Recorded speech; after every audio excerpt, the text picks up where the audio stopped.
Hello, hello, hello! Happy Tuesday! I don't know what voice just came out of me, but I am happy. I am happy because we got a lot of show to talk about. A lot of show today. Lots to talk about. Wait, I think I need to use this already. Oh, yes. We've got a lot of show today.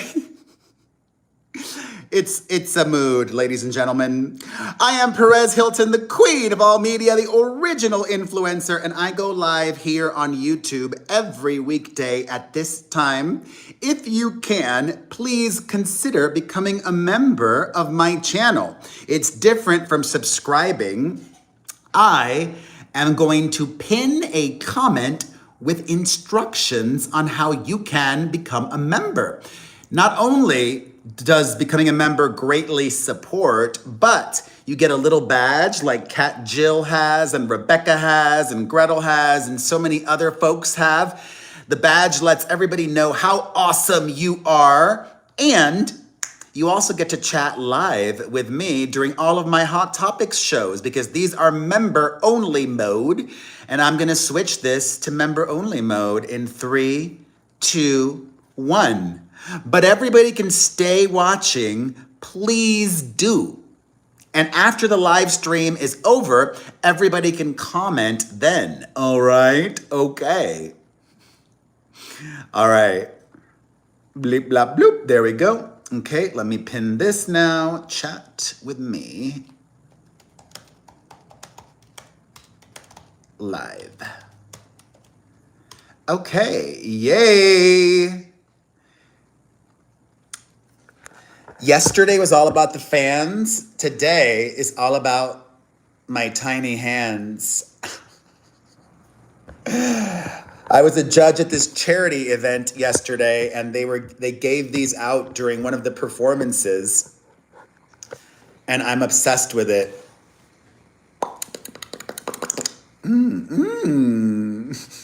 All right, let's get right to it. I think I can only use one hand because I need my other one for... There we go, to use the trackpad. All right, first, it's really been beautiful to see the outpouring of support that Diane Keaton's death has brought forth from people. To celebrate her life and legacy, AMC is honoring Diane Keaton by bringing back Annie Hall and Something's Gotta Give at cinemas this Friday. Only in select theaters, though.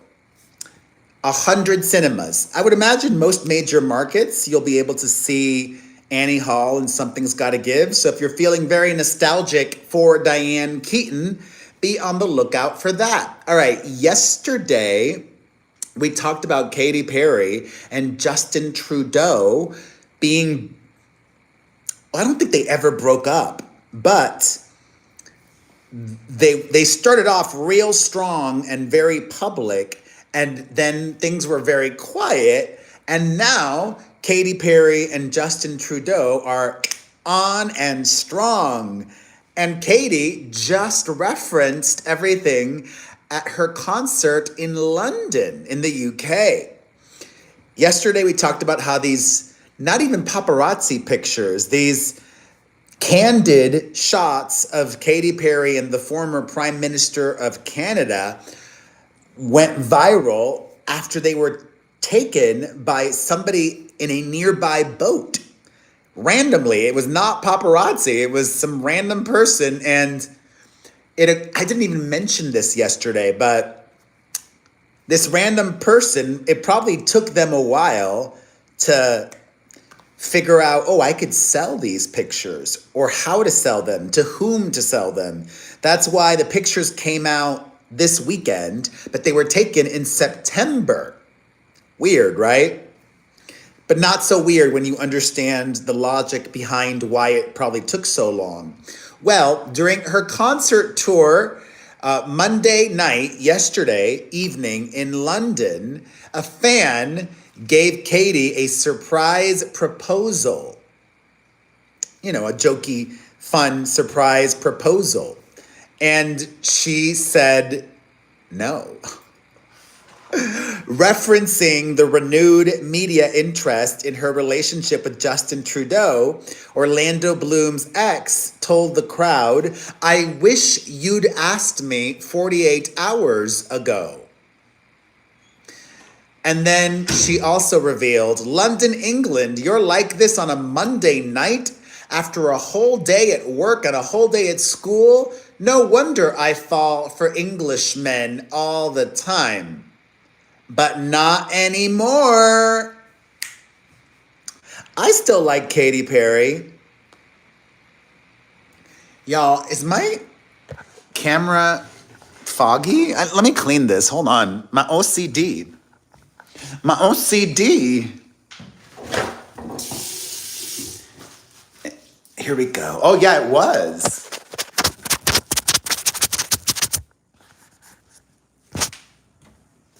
Yeah, there we go, baby. Oh, yeah. Now we're feeling fancy and free. Oh my God, what a big difference. I'm feeling fancy and free. You know, I still like Katy Perry. I discovered her back when she was like Avril Lavigne. God, does anybody remember? Katy Perry's first album was pop rock-ish. I kissed a girl, hot and cold, and then most everything else on the album was kind of pop rock, very, very Avril Lavigne. Actually, if you remember, a lot of the songs of Katy Perry's debut album and before then, she had been working with Glenn Ballard. Does anybody know Glenn Ballard? He is the producer and songwriter and, brilliant musician who helped Alanis Morissette bring Jagged Little Pill to life. 'Cause you're hot, then you're cold, yes, then you know. I went to that tour also, Gloria. You're in, then you're out, you're up, then you're down. You're wrong when it's right, you're black, then it's white. We kiss, we make, oh my God, I'm having all these flashbacks.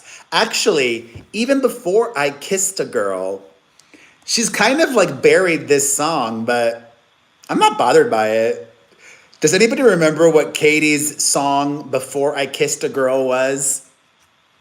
It was a song called You're So Gay, which would not be considered politically correct these days, but nearly 20 years ago, it was fine. As a big gay, I'm not bothered. I love it.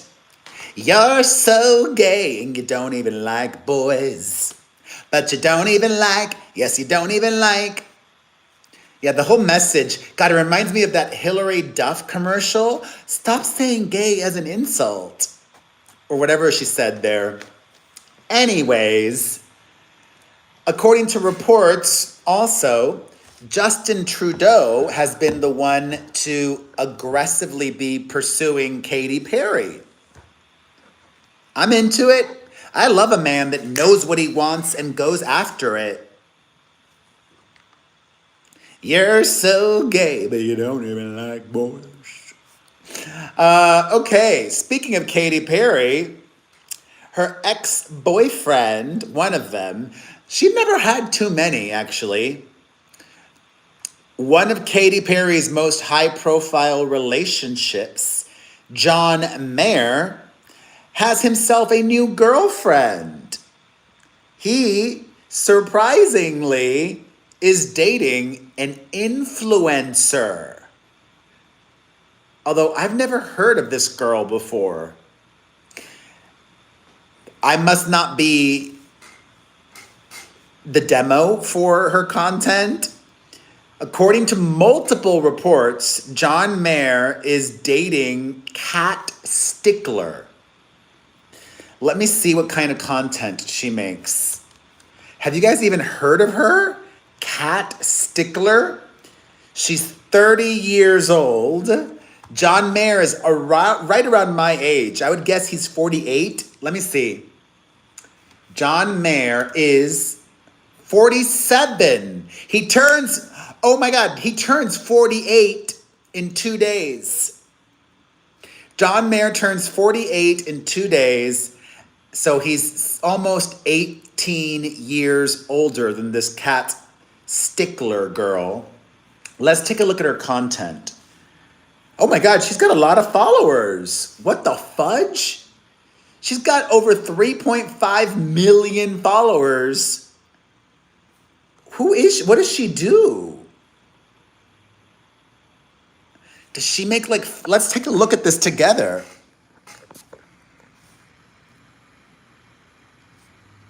Let me turn the volume on. Okay. Single? Yeah, I already told you that. No, you didn't. I cut all my hair off. Out of the blue one day. You think I just did that for no reason? It holds memories. Look at the distance from my shoulder to my hair. Oh, wait, so you're sure you want to break up with him? I think I'm gonna have to do it next week. His birthday. End of the month? Halloween. You have a great couple's costume. November. Thanks. Kat, that girl I'm dating is crazy. Guys say girls are crazy all the time, so. She hit me. I don't with her get car. this. I can't deal with people anymore. It's just.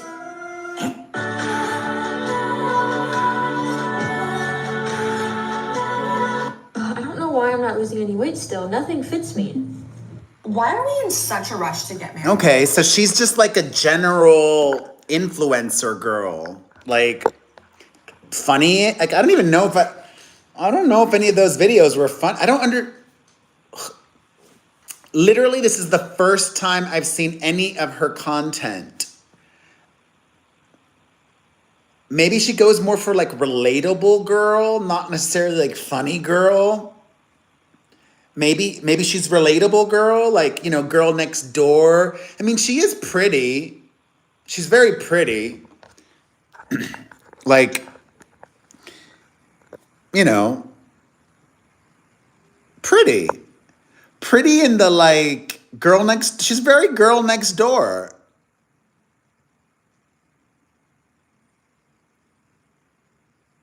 And she shows, you know, just enough skin to get the guys talking. It's very smart. Like she doesn't show too much, you know, she's not like an O to the F girl.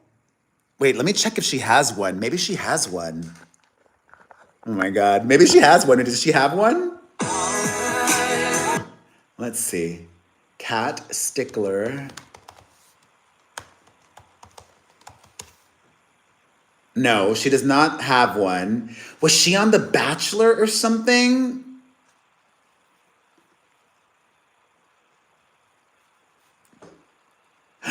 I knew it. Oh my God, this is good. This is good. This is what the Google says under why is Kat Stickler so famous? Kat Stickler became famous through comedic videos, particularly those she made with her then husband, Mike Stickler, which gained widespread popularity starting in 2020. Her relatable content, often based on her experiences as a young mother, and later her public divorce and co-parenting, resonated with millions of followers. So drama, drama probably, right? Like, ooh, split from the husband, blah, blah, I don't freaking know. Relatable. None of these people are relatable. It's all carefully curated. You actually want to know whom, besides me, is real and relatable? I love that I can genuinely appreciate someone that I have disagreements with, that I don't support in some ways. Kara Cunningham. Do you guys know Kara Cunningham? Kara Cunningham is like an OG creator, an OG YouTuber. Remember the Leave Britney Alone video? Leave Britney alone. From back in like 2007 or 2008. Oh, you don't remember Leave Britney Alone? Okay, Gen Q remembers. This is an iconic video. Leave Britney Alone. Well, that creator is trans and now goes by the name of Kara Cunningham. I don't think Kara would be upset if I mentioned her dead name, Chris Crocker. Some of you might remember Chris Crocker. And it's wild because Kara has lost over 100,000 followers. Over 100,000 followers on IG after she came out, not as trans, after she came out as a conservative, after she came out as a Trump voter. A lot of her followers were very liberal, but maybe not so tolerant. Very liberal, or felt like they didn't want to support somebody who they don't agree with in politics or whatever. I don't agree with a lot of Kara Cunningham's politics, but I still like her. I respect her. I respect that she's so real that she's not going to pretend to be someone that she's not in order to stop losing followers. She's going to continue to say what she thinks and do what she wants, even if it means that she continues to alienate some former fans. But I'm not unfollowing her. And I'm giving her a shout out here. And when I tell you that I follow conservative people, I'm serious. Oh, here's some tea. Tomorrow, I'm doing a religious podcast. I'm not going to live stream it because I don't want them to feel, well, maybe I should just in case they take me out of context. I don't know. You know what? I'm going into it with good intentions. But I'm going to be doing this podcast with Carrie Prejean. Remember her, the former Miss California that I asked that same-sex marriage question to? And I don't just talk the talk. I walk the walk. It sucks that so many people think like, oh, I don't want you to talk about politics. Why not? We should be able to have civil conversations with people that we disagree with. I used to not be able to. I used to be hot-headed about politics. The older I get, the more I feel it's my job to lower the temperature. Wait, sorry.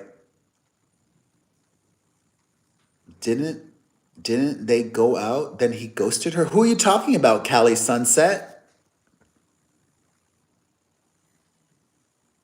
Oh, you're watching earlier. You're talking about Katy Perry and John Mayer? Okay. Anyways, I'm looking forward to having a respectful conversation on this religious podcast tomorrow with Carrie Prejean and this other woman. And we did a pre-interview today, and some of the things they asked me was, I'll give you a spoiler. They asked me, do you think it's appropriate for the government to tell a Christian baker that they have to bake for everyone? That age-old dilemma of, oh, I'm a religious person. I don't want to bake a cake for a same-sex marriage. And in my pre-interview, on the spot, I said, well, this is what I think. Let me think about it. I first and foremost am against discrimination, period. And if you believe that a religious person should be able to discriminate against a same-sex couple who wants a wedding cake, there are religious people I'm gonna say it. I'm crazy. But they exist. And I would like to believe they're not the majority, but there's a good amount of religious people who are a devout Catholic or a devout Mormon or a devout Christian or whatever, who believe, oh, if you're not a Christian, you're going to hell. They really believe that. So a very devout Christian baker might say, oh, I don't want to bake a wedding cake for a Jewish couple, a heterosexual Jewish couple, because I think they're going to hell. So if you're going to allow discrimination against the gay couple, you have to allow discrimination against the Jewish couple too, right? I think it's just better to legally say you can't discriminate, period.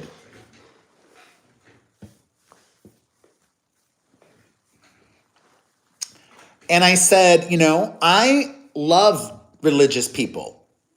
I think religious people are good people. However, be your most religious self. Don't diminish that.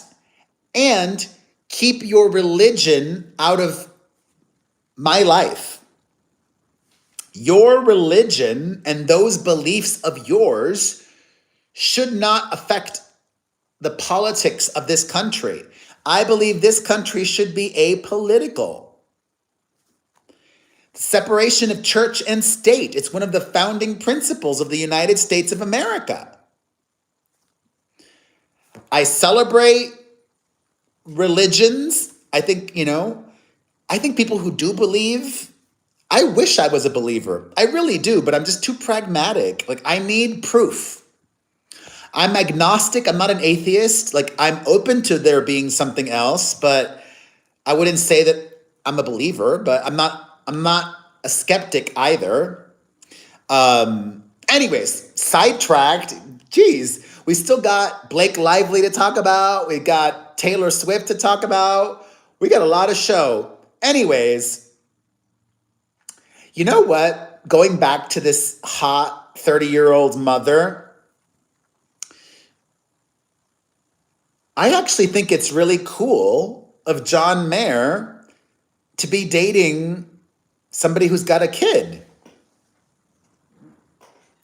Her daughter looks pretty young too. This 30-year-old. Look, I'm guessing this is her cutie patootie daughter. I don't know. She looks like she's probably 5 years old, maybe 6, 5 or 6.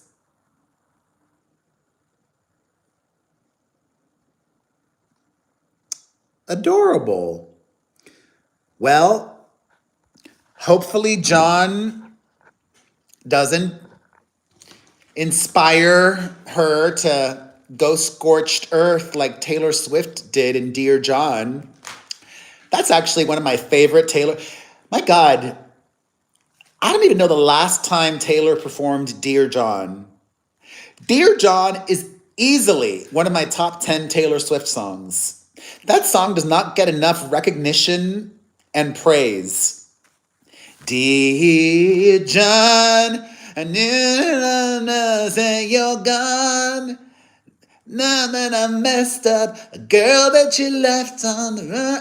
I suck at lyrics, but I love. Oh my God, you've never heard that song, Dawn? It is so good. I wish I could play it. Dear John, I know that you're gone.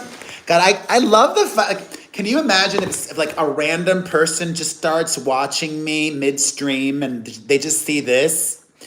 Like, people will either be very interested or swipe away so fast.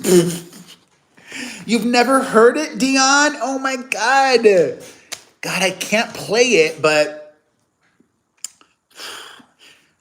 check it out afterwards. I love it, Gretel. I love it. I'm glad that you know it. It's so good.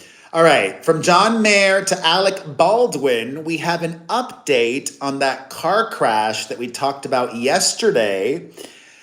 And Alec is not claiming fault, understandably. He was in the Hamptons when his car crashed into a tree. He was with his younger brother, Stephen Baldwin, Haley's father. And the excuse that we're told now is that he swerved to avoid a garbage truck that cut him off.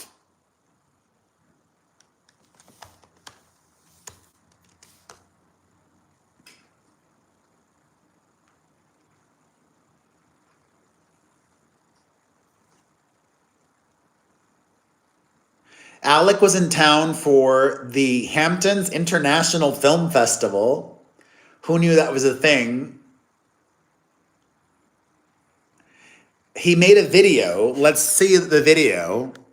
No wonder. I did not see this because Alec Baldwin has me blocked on IG. True story. So does Ilaria.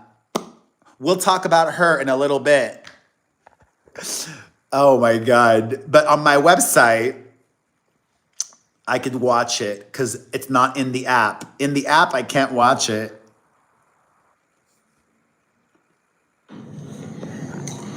I just want to post a quick message. I got all this inquiries about my car thing this morning. I was in a car accident this morning. I'm fine. My brother Stephen was out visiting me on Long Island, and we spent the weekend out there for the film festival. I do want to take an opportunity to congratulate everybody on the staff of the film festival, David Nugent, and everyone, Casey, everyone. I can't think of all the names. Oh, I don't care. Whatever. A garbage truck. Look, when I click on his video, it says, sorry, this page is unavailable. Blocked by Alec Baldwin. Winning. All right. So there we go. We have an update. Speaking of Alec, as many of you know, Ilaria Baldwin gave a very dramatic exit when she was voted off Dancing with the Stars.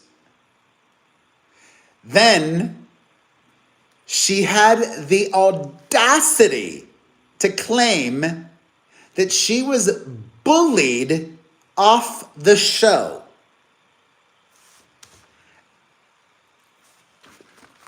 Excuse me, how do you say loca in English?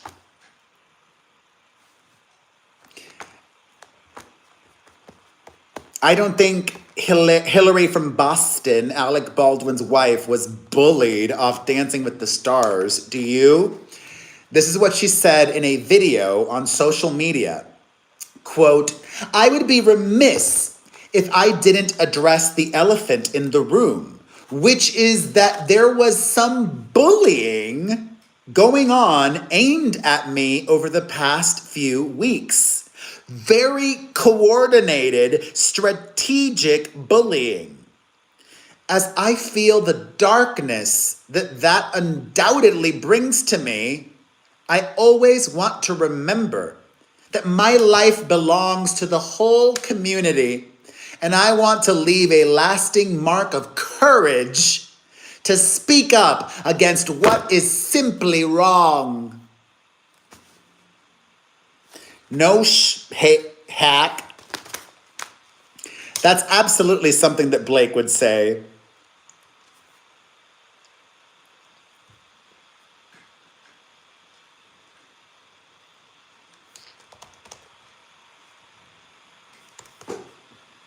Okay, in other news, oh my God, I've got to put my headphones on. This new Kylie Jenner song came out, and I have not listened to it. I want to listen to like just 60 seconds of it live and get my real honest reaction here. I can't play it, but I'll describe it for you. And maybe it's better if you don't hear it. She did this song with this group called Terror J called Fourth Strike. Is that like a thing? Like what is fourth? Is that a new expression? fourth. I've never heard that. Like 3 strikes, you're out. Oh, how funny. She's going by the name King Kylie and not Kylie Jenner. Wait, what does 4th strike mean?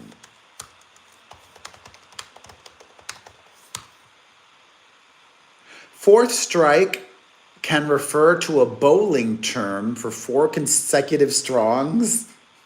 For 4 consecutive strikes, a song by the musician King Kylie, or a stage in the process of minting coins.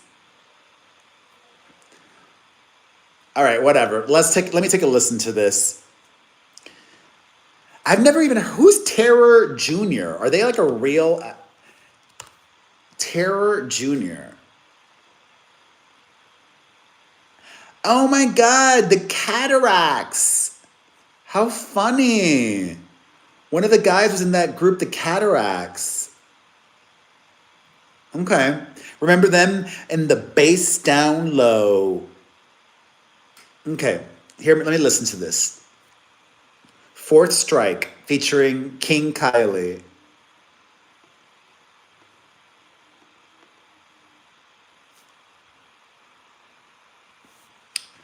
Ambient, very moody.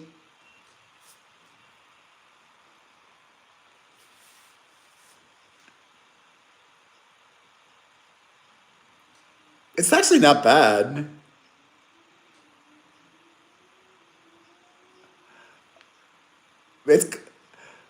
A lot of auto-tune, but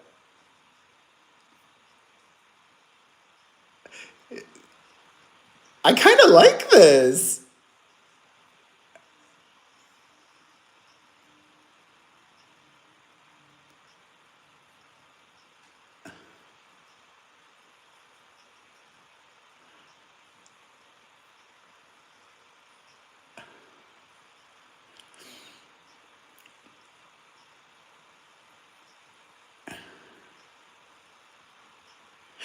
It's not a...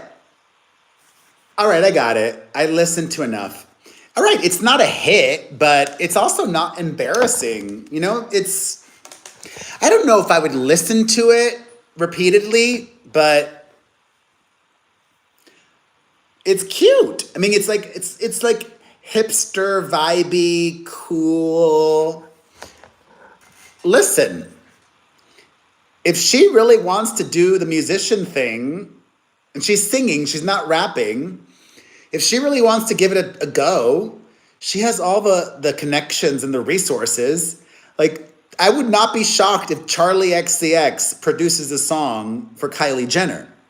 Remember, we talked a couple days ago about Charlie casting Kylie in her new movie that Charlie's producing and starring in.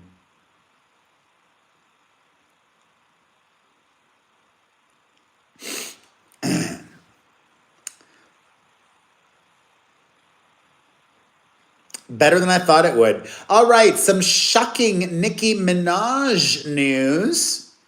She either is being intentionally negligent or is struggling financially.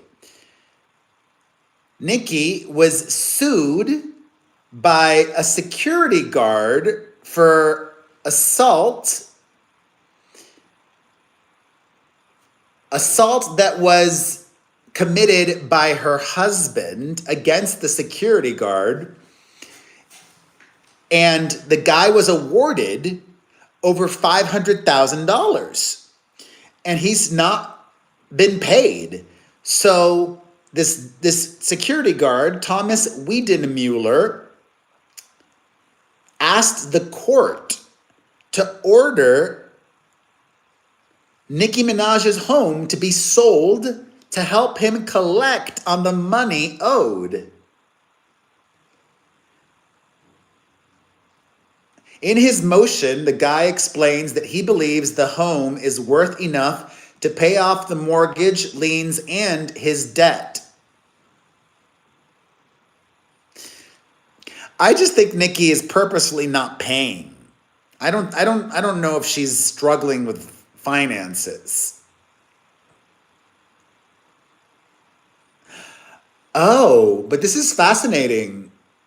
He said the law does not require him to exhaust other collection efforts before asking for a debtor's home to be sold off. He's asking for her home to be sold off.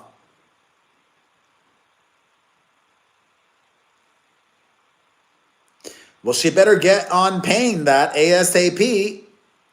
If she did some shows, one club show in Vegas, that would pay this guy off what he needs to be paid. That husband of hers, though, bad news.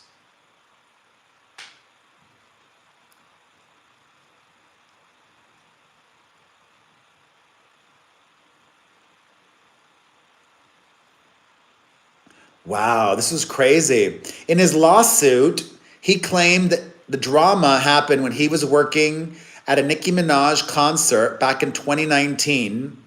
He said that a fan broke the security barrier and was able to get on stage next to Nicki. The rapper allegedly became upset with the security team working the event. Wiedenmuller claimed that Minaj was yelling at a female security guard when he tried to defuse the conversation.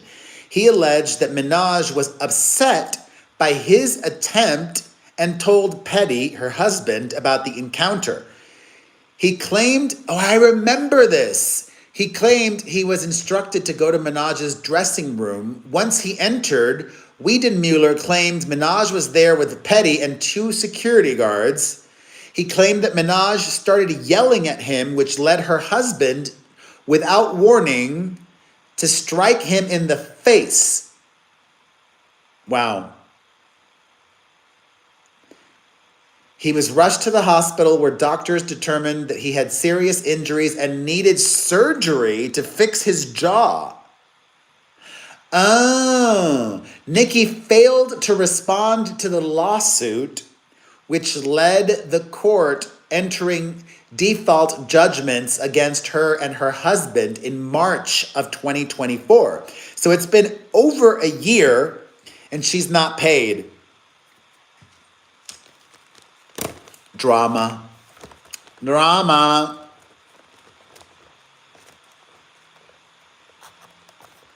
No, Jen, she was also named in the lawsuit.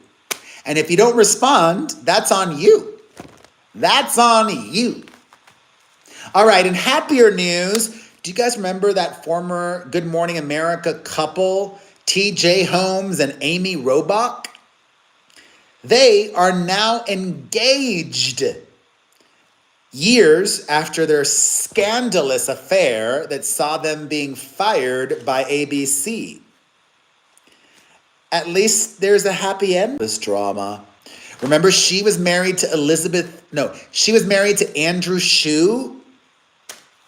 I still keep waiting for Andrew Shue to start dating TJ Holmes' ex-wife. That would have been great. That needed to happen.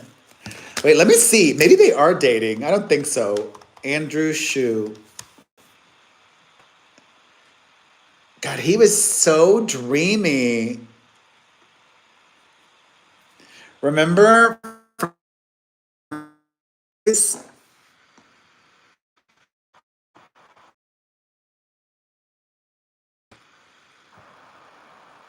Even older gentlemen. Oh, but back in the day, oh my God, yes. Yes, that's what I'm talking about. OMG. He was such a heartthrob. Wait, they're dating?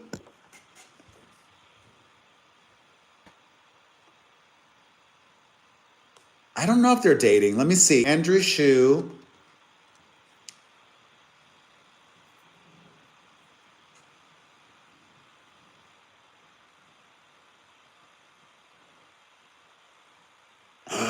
Oh my God, they are. They are. Oh my God. Oh my God. How did that go over my head? Andrew Shue and Mary Lee Fiebig are living together. They're not only dating, they're living together. Yes, Elizabeth Shue's brother. Andrew Shue was married to Amy Robach, and TJ Holmes was married to Mary Lee Fiebig. And they just did, that's so Shania Twain. Remember when Shania Twain's housekeeper or friend or whomever it was started having an affair with her husband? So then she ended up dating that woman's husband. I love it. Oh my God, I love that. I love it. All right, on to Blake Lively. Yesterday we talked about how she was requesting more time, demanding more time. The reasoning didn't really make sense to me, but in a spirit of cooperation, Blake Lively and the other parties jointly were in agreement over this, even though Ezra Hudson on Team Lively was the one that wrote the letter and submitted it to the judge. Well, today, Judge Lyman granted the request for an extension on all the deadlines. So everything has been pushed back now. And it does worry me. I've said this before. I feel like the masses are kind of over the Blake Lively, Justin Baldoni story for the most part. And if it gets delayed, people are going to be even more over it. I'm not over it yet. Last week, I shared with you all her contract. I found that very fascinating. I shared with you all the deposition excerpts, including the talk of extortion. We unmasked the new accuser of Baldoni. I'm still all about it.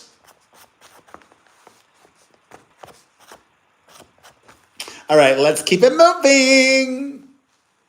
In other news, Meghan Markle is making some big moves. She's very strategic. I applaud her. Meghan Markle is ambitious. Some of you might know that Vogue recently named a new editor-in-chief, this Nepo baby who is the daughter of Candice Bergen. And according to new reports, Meghan Markle met with the new editor of Vogue, possibly about a cover or just to have more friends. Meghan Markle likes, when you're an A-lister, the allure of other A-listers is very appealing. So you want to have powerful, influential friends. So, I need to be buddy-buddy with the new editor-in-chief of Vogue.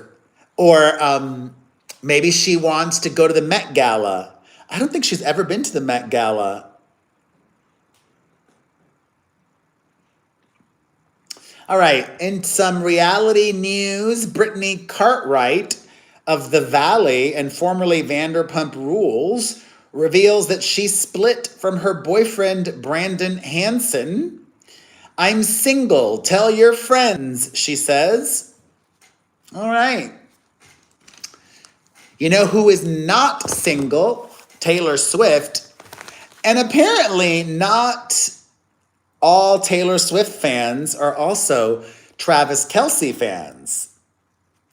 So, also, God, I love Taylor Swift, but a lot of people don't, and I get that. A lot of people have been very critical of Taylor releasing over 30 variants of her new album. That does not bother me. She's got a lot of fans, and many of them are collectors, and who cares? Nobody is forcing anybody to buy these limited edition versions of her new album. I respect her business acumen. I respect the fact that Taylor is ambitious. I celebrate that. I celebrate her. I don't care, 49 Blanco. She could do 50 for all I care. 100. I mean, after a certain point, there is probably such a thing as too much, but I don't care. That's for her fans to decide. Supply and demand.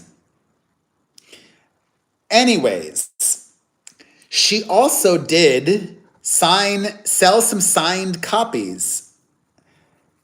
And folks, some of the copies that she signed, some folks were in for a surprise because Taylor was not the only one who signed these albums. It was also Travis Kelce. Here, let me show you.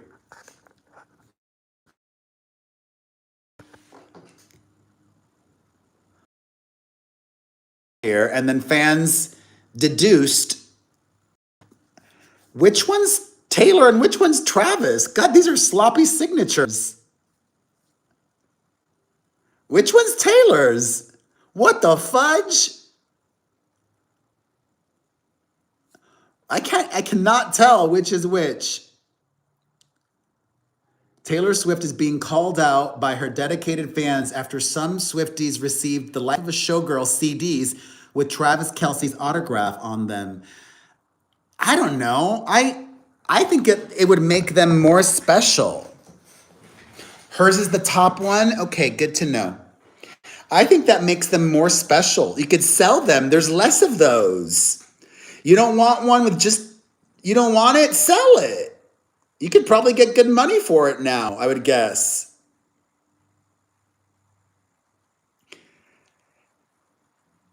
But people criticize her for everything. People criticize her also for not being charitable enough, but she's very charitable. Not only that, I remember Taylor Swift has shown up at fans' weddings, not in a while, because now she's become so famous, but I saw this thing very, very interesting from Ruby Rose, who is or was a good friend of Taylor's. Somebody on Threads said, I'm currently arguing with somebody claiming Taylor doesn't deserve to be a billionaire and refusing to believe she donates a lot of money, all because she is still a billionaire. Unfortunately, people are indeed turning against Taylor, just like Trump wants. Ruby Rose responded saying, LOL, she used to scroll GoFundMe like a social media app, clicking reach their donation like the like button. I remember that. I remember when Taylor Swift would give a lot of money on GoFundMe.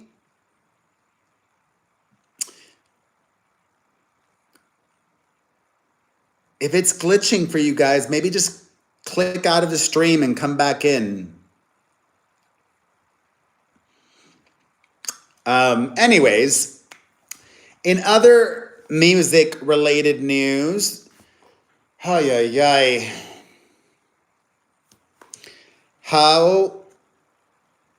don't know how I can say this. This family, the Cascio family, 5 siblings, claim now that Michael Jackson was very inappropriate, if you know what I mean, to the 5 siblings.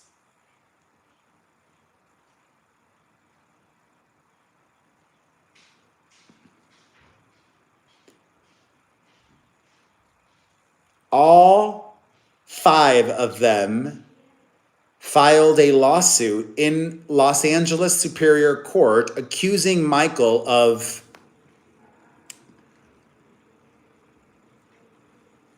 awfulness. It sucks that I can't use certain words or say certain things because YouTube is very sensitive and has automatic filters and triggers words. But I got to play by their rules. I work too hard to have these videos demonetized. Ay, ay, ay. If you want more information on this Michael Jackson lawsuit and the accusations by the 5 siblings, you can read all about it on PerezHilton.com. Go to my website. Drama. I really feel for Michael Jackson's children. It must be so complicated being his kids.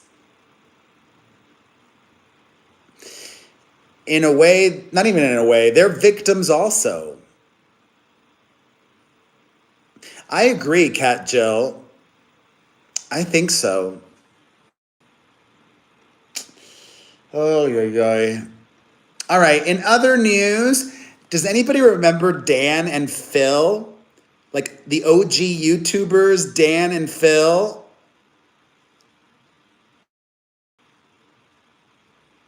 Dan and Phil have gone viral. After all of these years, they finally confirmed that they are a couple and they've been dating each other for a very long time. Aww. Congrats. Mazel. All right. Jacob E. Lordy. Oh, Lordy. That Jacob E. Lordy is a sexy hunk of a man. Jacob E. Lordy tells the Wall Street Journal that shooting the new season of Euphoria is going great. He reveals, it feels like a workshop or something, like we're just a bunch of friends making a movie. There's something really exciting and peaceful about it because there's nothing to prove. Also, Elizabeth Hurley is opening up about her relationship with Billy Ray Cyrus. She tells Attitude magazine, Billy and I have so much hair between us that we're in constant danger of choking on hairballs. He's definitely more romantic than me. He spent the summer strumming his guitar under a tree, composing love songs as I strimmed and chainsawed around him. But he gave me a giant teepee for my birthday, and we snuggle up in that, and it's extremely romantic. Aww. Also, earlier this week, we spoke about Jennifer Aniston. What do you mean earlier this week? Yesterday? Yesterday was earlier this week. Jennifer Aniston is speaking out again about her infertility struggles and responding to people who said that, well, she could adopt if she really wanted to be a mom. This is what Brad Pitt's ex-wife has to say. She says, I will say there's a point where it's like out of my control. There's literally nothing I can do about it. When people say, but you can adopt, I don't want to adopt, says Jennifer Aniston. I want my own DNA in a little person. That's the only way. Selfish or not, whatever that is, I've wanted it. It just wasn't in the plan, whatever the plan was. She said, adding later that it's very emotional, especially in the moment when they say, that's it, because there is a weird moment when that happens.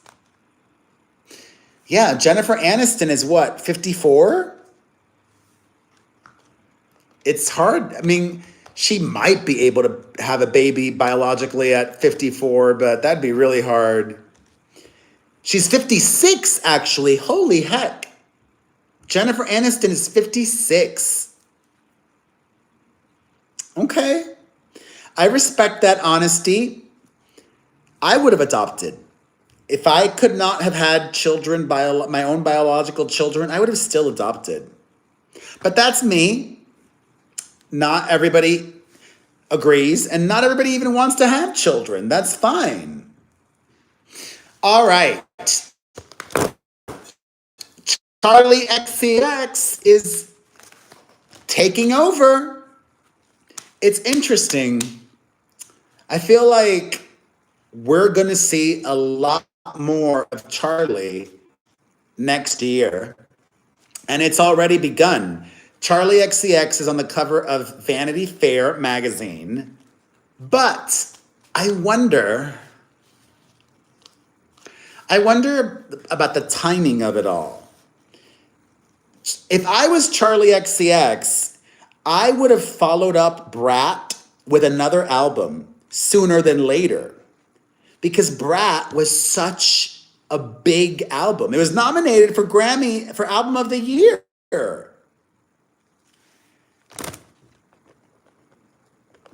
But I don't think she's in a hurry to release a follow-up. Instead, she's making all these movies. And I wonder if she'll regret that in the future.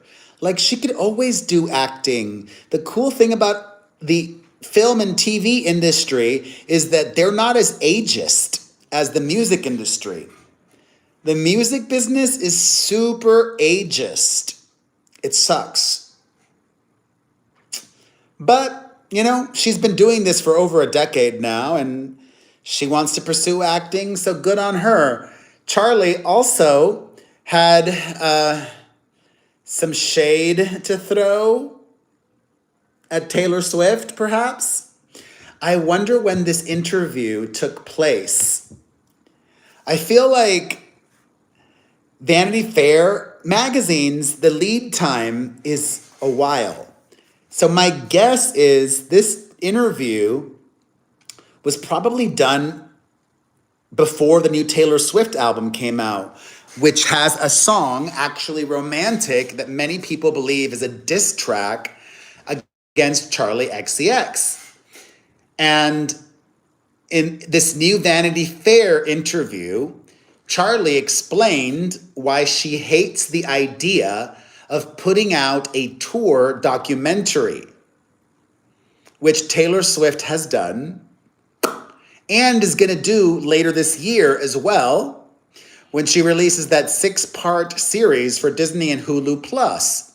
When it was proposed that Charlie make one amid her surge in popularity from Brat, she explained to writer Anna Peel that she felt the market was already saturated with similar projects, and it's just something that Charlie has no interest in. XCX, Madame XCX says, I feel like my problem with a lot of musician documentaries is it often shows the musician coming up against some kind of opposition and eventually overcoming it to be the hero. And that's just not been my experience, Maybe it has been a lot of other people's, and that's awesome.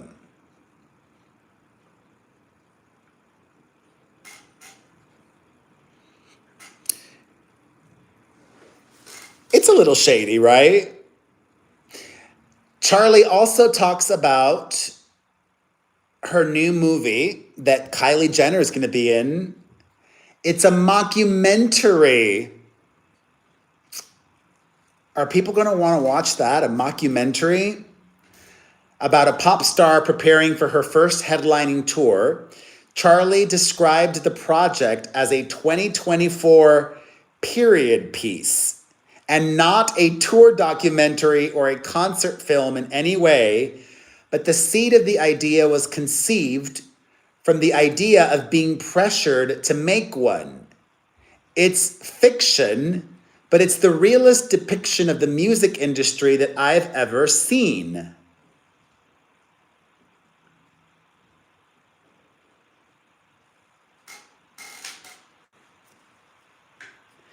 Interesting. I like how self-aware she is. Charlie also says, it's fascinating to see how people ingest your personality and spit it back out. What people cling on to, what people miss. I'm always interested in, like, what does the casual viewer think? And they probably think I'm a girl who parties and does hugs and is a little bit bitchy.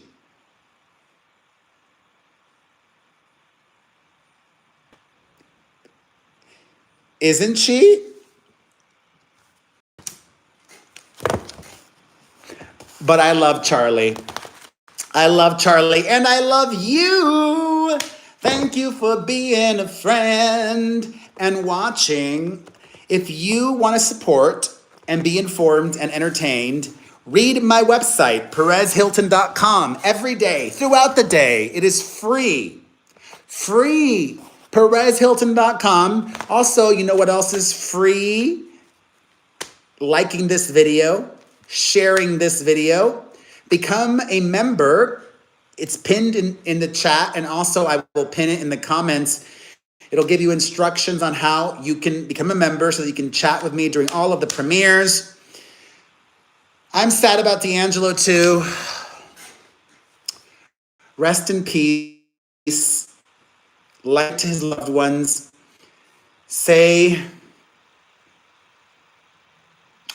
If you watch until the end, say shade in the comments section. Shade. I'm in the shade now. We are shady. Say shade in the comments section. Remember, I'm back tomorrow at 7:15 p.m. Eastern, 4:15 Pacific. I love you. Thank you for watching. Bye.